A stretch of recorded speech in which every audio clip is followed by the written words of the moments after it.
నిజముగా రేపొద్దున దాని ఇల్లు కూల్చి దాని బతుకుల్లో బాంబు పేల్చబోతున్నాం. రేపటితో ఆ మధుమతి చాప్టర్ క్లోజ్. శ్రీమద్ రమారమణ గోవిందో హరి.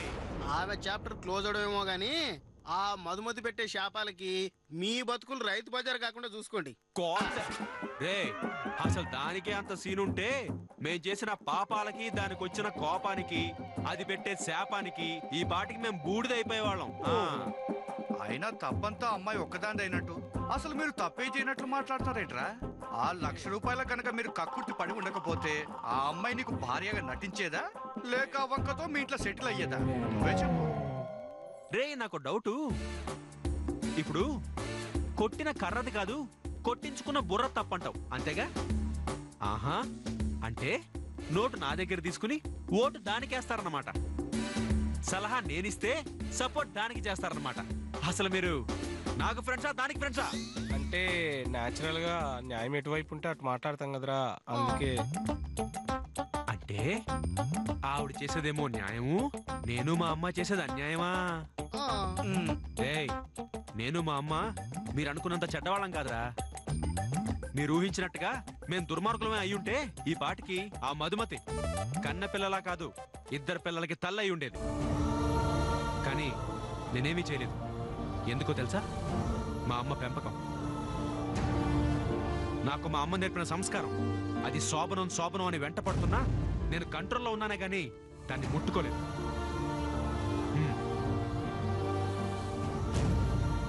నీ మనసేంటో మాకు తెలుసురా. ఒక్క డబ్బు దగ్గర తప్ప ఇంకెక్కడా నిన్ను తప్పటానికి వీల్లేదు. వేలెత్తి చూపించలేంరా. అన్ని విషయాల్లో పర్ఫెక్ట్ గా ఉండేవాడివి, కేవలం ఆ మధుమతి విషయంలో మాత్రం ఎందుకురాలా మూడిగా ఉంటావు? రే, కొన్ని ప్రశ్నలకి సమాధానం మనిషి చెప్పలేడురా, మనసు మాత్రమే చెప్తుంది. నా మనసు చెప్పే మాట మీకు అర్థం కావాలంటే టైం పడుతుంది. అదిరా. రే, తెలుసుకోవాల్సిన టైం వచ్చినప్పుడు మీరు అడగకపోయినా చెప్తాను, సరేనా?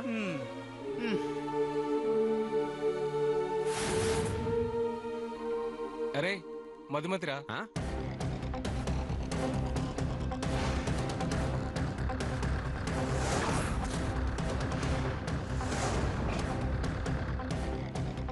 తెల్లవారితే ఏమవుతుందో అన్న టెన్షన్ నాన్నగారికి చెప్పలేను, అలాగని దాయలేను, వాళ్ళని ఆపలేను.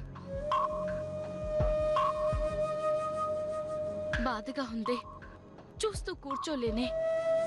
ఏం చెయ్యాలో, నా బాధ ఎవరికి చెప్పుకోవాలో తెలియక ఇలా నీ దగ్గరకు వచ్చాను.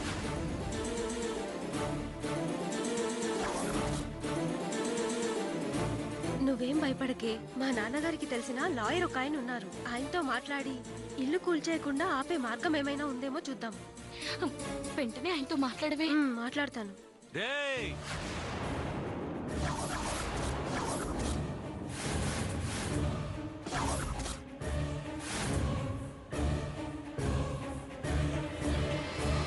లాయర్లు కాదు, ఆ జడ్జిని దిగొచ్చినా ఓడవీకేది ఏమీ లేదురా. ఆల్రెడీ ఆ ఇల్లు మా సొంతం అయిపోయింది. ఇప్పుడు మేం కూలుస్తోంది ఆ మధుమతి ఇల్లు కాదురా, మా ఇల్లు, మా సొంత ఇల్లు. అయినా మా ఇల్లు మేం కూల్చుకుంటే అడ్డుపడే అడ్డగాడిదెవడ్రా? అర్రే మధుమతి గారు, ఏంటండి మీరు ఈ టైంలో రోడ్డు మీద?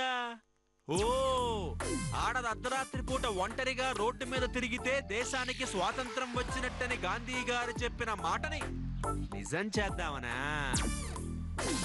అలాంటప్పుడు మీరు ఒంటరిగా తిరగకుండా తోడుగా తోకం తెచ్చుకున్నారే. ఓ భయమా? రేపు జరగబోయే విధ్వంసం తలుచుకుంటే భయమేస్తోందా?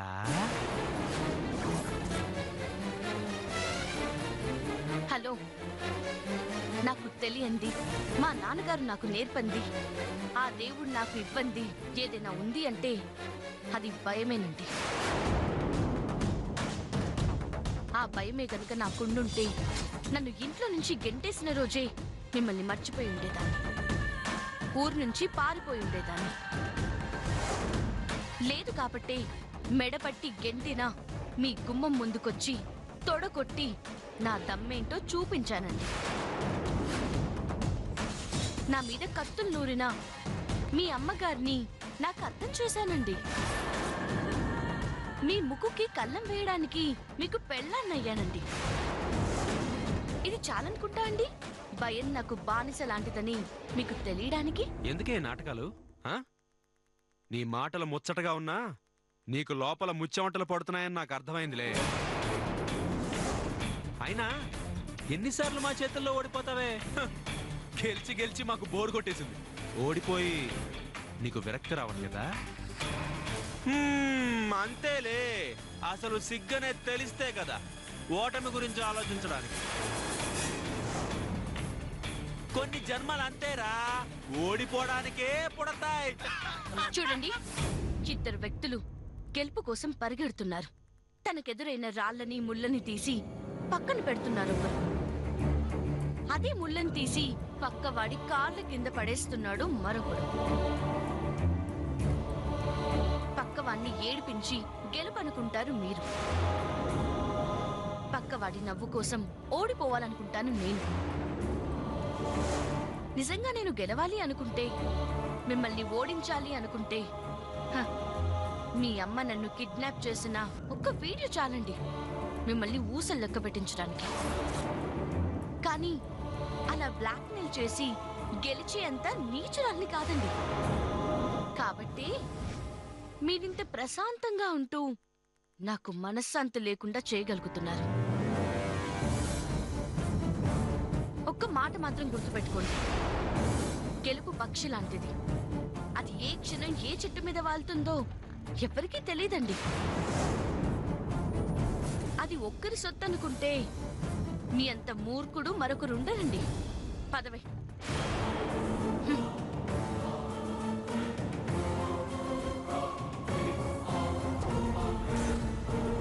రే, బాగా చెప్పింది కదా.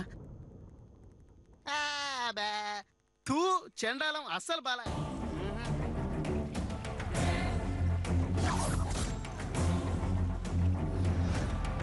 చూసింది చాలు, పదండి. తీసుకో మధు. పరిస్థితి చూస్తుంటే రేపు ఖచ్చితంగా నీ ఇంటిని కూల్చేటట్టున్నారు. మరి నువ్వు ఏం చేద్దాం అనుకుంటున్నావు మధు?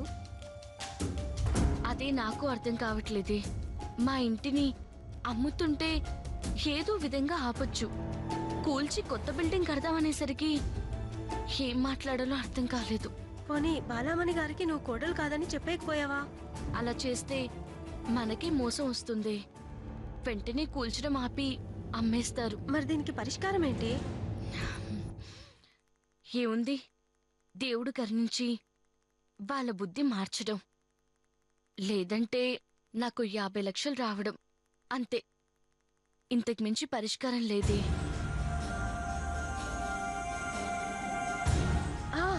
50 లక్షలంటే గుర్తొచ్చింది. ఆ బాలామణి పెట్టిన పరీక్షల్లో గెలిచినందుకు గిఫ్ట్ గా నీకో మణిహారం ఇచ్చింది కదా? ఇచ్చింది.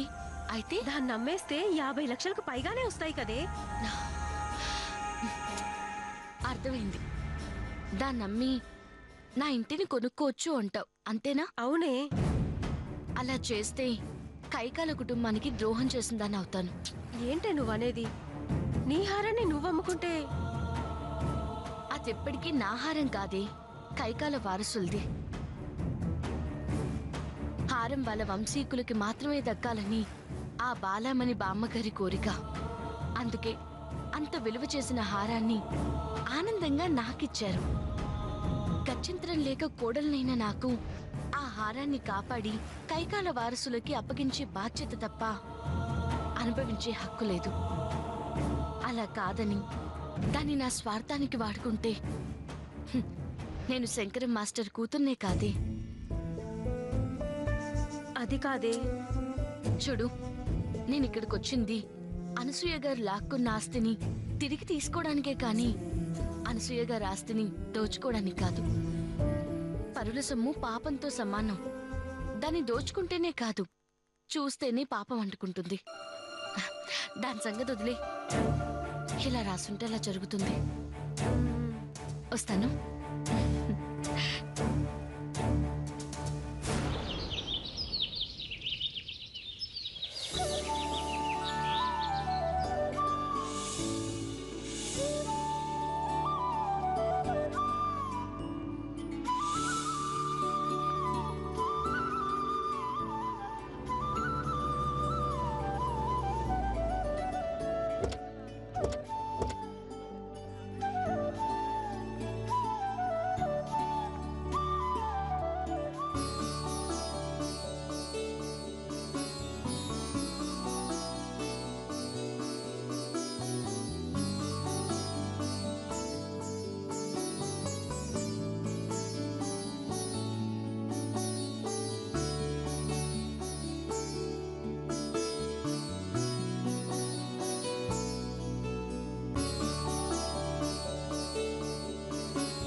ఏయ్ పదండి పదండి, పూజ జరుగుతుంది. మ్మ్, మ్మ్. మ్మ్.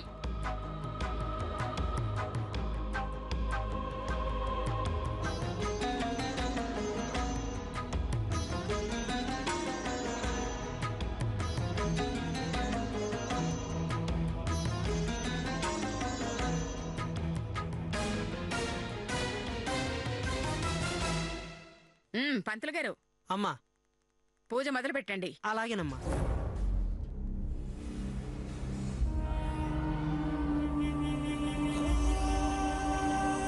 ఓం శ్రీయే నమః, ఓం ప్రకృత్యై నమః, ఓం వికృత్యై నమః, ఓం విద్యాయ నమః, ఓం సర్వబోధయనప్రదాయ నమః, సిద్ధాయ నమః. తొందరగా కానివ్వండి స్వామి.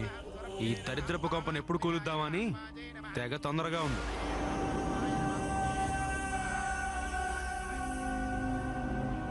అవునవును, ఎవడగట్టించాడు గాని చావు కళ తప్ప రాహు కళ లేదు. సరే నేను వెళ్తున్నానే. ఏయ్, ఎక్కడికి పిన్ని? ఆ? శ్మశానానికి. హా? టైం అయినట్టుంది, వెళ్ళి తగలు పెట్టేద్దామా? ఆ? అయ్యో, నాపై శంకుస్థాపనకొచ్చి వెళ్తానంటే ఎలా పిన్ని? మరి వచ్చిన దగ్గర నుంచి చూస్తున్నానే, కూర్చోడానికి ఒక కుర్చీ లేదు, నిలబడడానికి ఒక టెంటు లేదు. ఎలా ఉండమంటావే? అయ్యో, ఆర్డర్ ఇచ్చామమ్మా, వచ్చేస్తున్నాయి ఆన్ ద వే. ఎప్పుడురా? ఇక్కడి నుంచి వెళ్ళిపోయినాక? రే రే, మీ అమ్మ తెలివితేటలు ఇక్కడ చూపించమాక. మర్యాదగా కూల్ డ్రింకులు కుర్చీలు తెప్పించావా? సరే సరే, లేకపోతే నేను ఇక్కడి నుంచి వెళ్ళిపోతాను. పోవే ముసల్దానా ముసల్దానా. ఏయ్, ఎవరు ఎవరు ఎవరు ఇక్కడ బామ్మగారిని పొమ్మంది? ఏయ్ ఏయ్, చాలా పో. ఏమే నాలుగు మనవరాలా, కొత్తింటి శంకుస్థాపానికి మీ అమ్మ నాన్న రాలేదేంటి?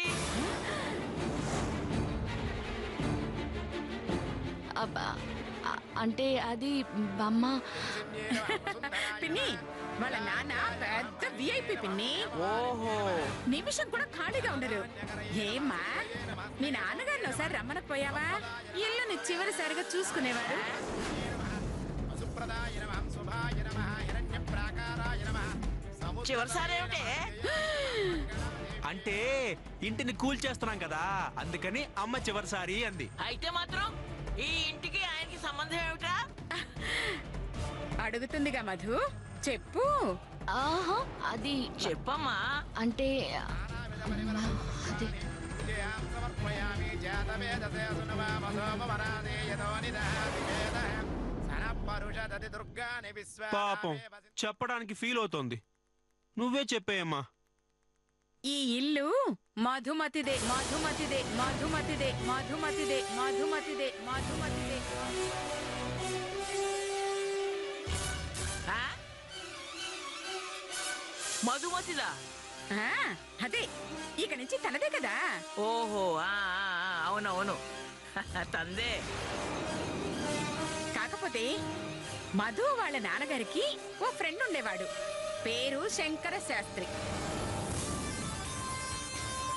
బడిపంతులన్నమాట. ఆయనదే ఈ ఇల్లు.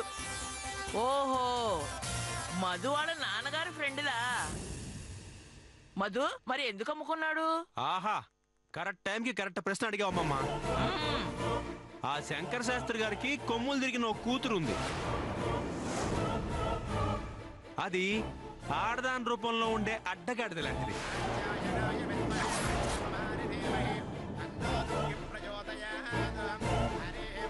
కనపడ్డ ప్రతి వాళ్ళ మీద కాలు దువ్వడం, అనవసరమైన విషయాల్లో వేలు పెట్టి గొడవ చేయడం దానికి అలవాటు.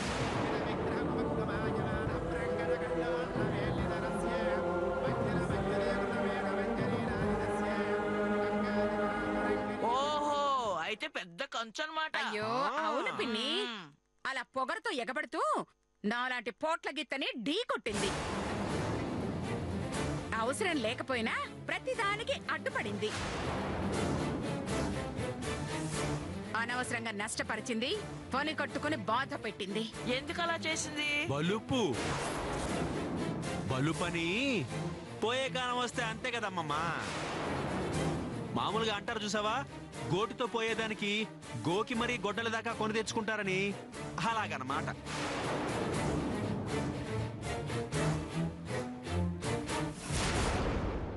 అనవసరంగా రెచ్చగొట్టింది, చావు దెబ్బతింది. చివరికి ఏమైంది? ఏమవుతుంది పిన్ని? దాని మీద పొగతో ఈ ఇల్లు లాగేసుకున్నాను. దీన్ని బాబుని మెడబట్టి గెంటేశాను.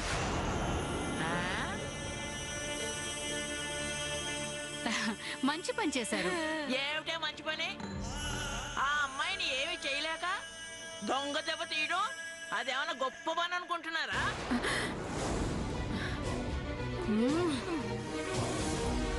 చాతకన్న చవట దద్దపలే ఇలాంటి పని చేస్తాడు.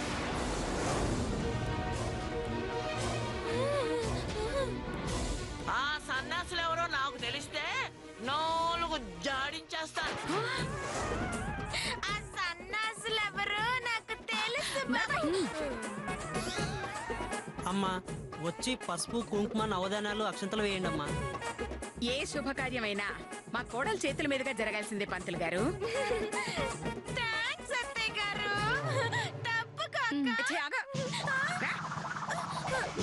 కోడలంటే నువ్వు కాదే, ఇదిగో మధుమతి. అమ్మ మధు, రామా.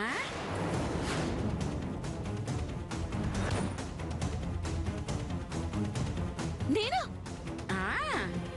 నువ్వేనమ్మా. ఈ ఇల్లు కొనుక్కుంది నీకోసమేగా.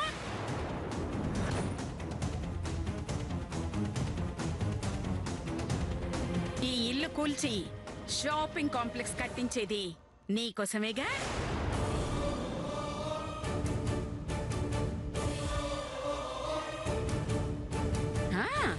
రామ్మా రా.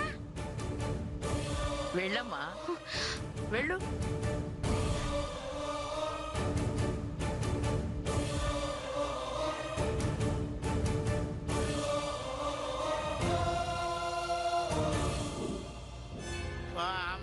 లక్ష్మీనారాయణ దేవతాభ్యో మహేశ్వరాభ్యాం నమః. శచీపురంధరాభ్యాం నమః.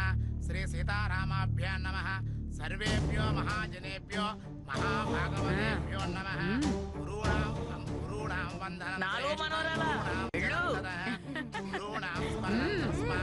తస్మై శ్రీ గురవే శ్రీమత్సరణారవిందాభ్యాం నమః. దేవీ సర్వభూతేషు మాతృరూపేణ సంస్థిత. నమస్తస్యై నమస్తస్యై నమస్తస్యై నమో నమః. శ్రీ మహాగౌరీ దేవతాభ్యో నమః. మహాగణపతయే నమః.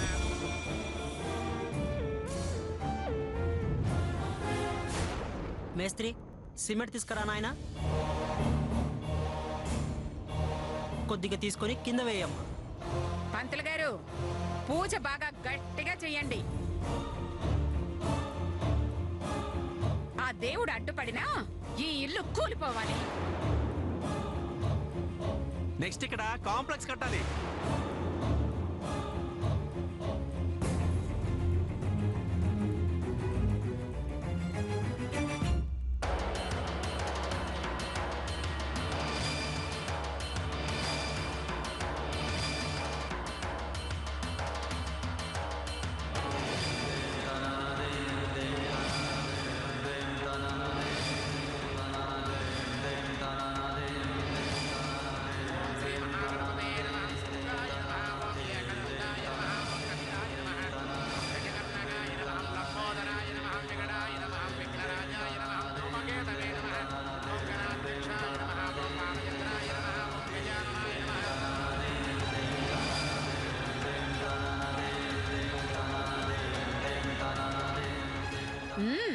చెయ్యి.